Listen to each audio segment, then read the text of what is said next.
This is the Part 1 Global Debt by Gregory Mannarino, The Human Bubble and the Police State Pivot.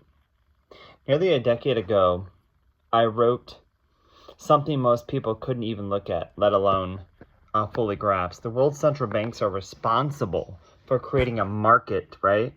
That of their own product currency backed by nothing, by fostering a population boom and consumer dependence on their products. This is what's happened. So that was the old blueprint, but here's the new blueprint. Major key points, because once cash is borrowed into existence, the system doesn't just create spending, it creates behavior and it creates dependency. Cash creation and therefore expanding debt pulls demand forward.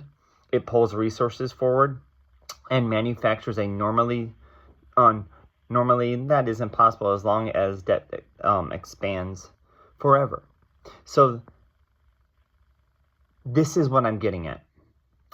The human bubble, not simply too many people, but to how many people living inside of an artificially expanded consumption reality made possible by perpetual debt expansion. My key point here is that here's the mechanism. It's both simple and brutal. Lions, a debt-based currency fiat system does something that sounds harmless, but it actually is lethal over time.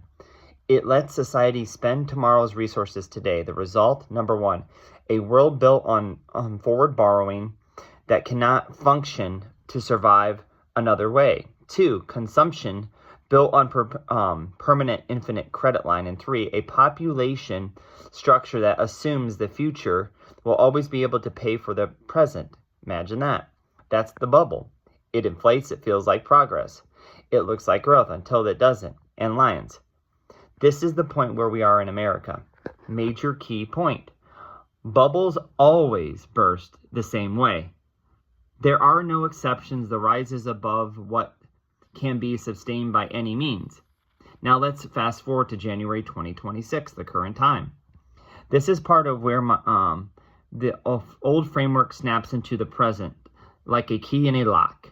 Major key point. We are now at the center stage where the United States is functionally dependent on infinite debt expansion just to operate. Lions, this is the baseline of our country. 1, persistency expanding debt.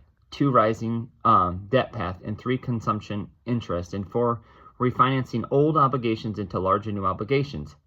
Lions translation.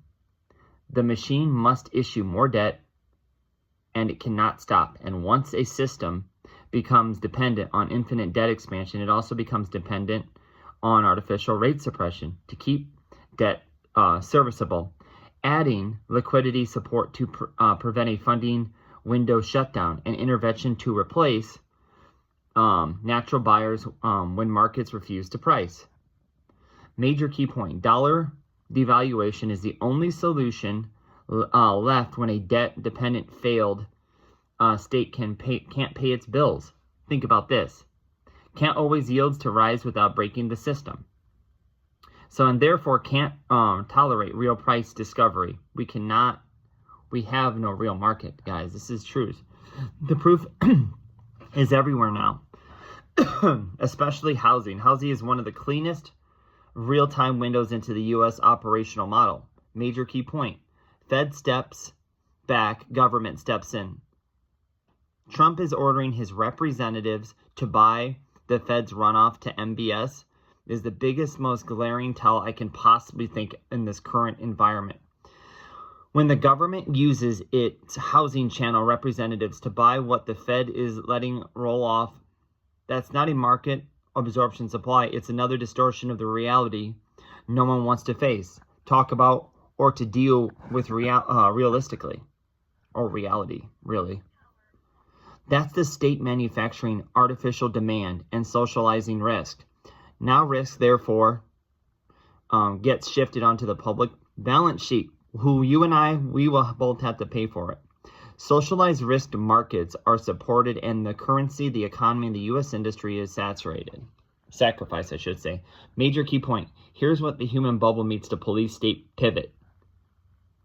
When publishing power falls Far enough, stability breaks, and when stability breaks, government doesn't pay.